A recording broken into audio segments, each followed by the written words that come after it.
Hello students, NDA GAT सब्जेक्टची series आपण बघतोय. त्याच्यामधला पुढचा महत्वाचा सब्जेक्ट तो म्हणजे defence studies.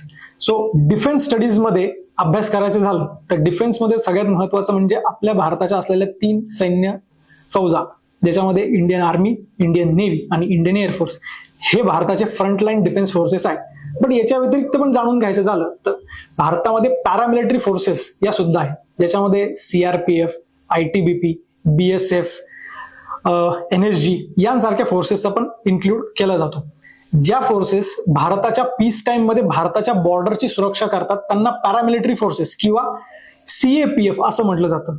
Central armed police force या अर्ध सैनिक बलानं, म्हणजे एक अर्धे पोलीस आणि अर्धे आर्मी, ह्या दोघांचा रोल या फोर्सेस प्ले करत असतात.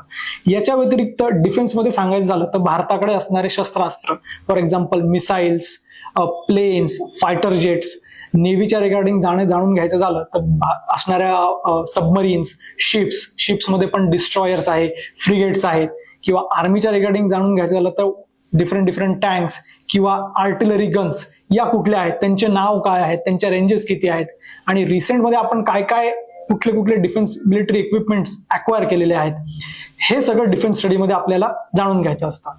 पण इंडिया गॅटच्या संदर्भात जर डिफेन्सचा अभ्यास करायचा झाला तर जनरली याच्यामध्ये तुम्हाला 3 ते 5 क्वेश्चन फक्त गॅटचे सापडतील, आणि ते पण करंट अफेअर्स सोबतच मॅच करत असतात.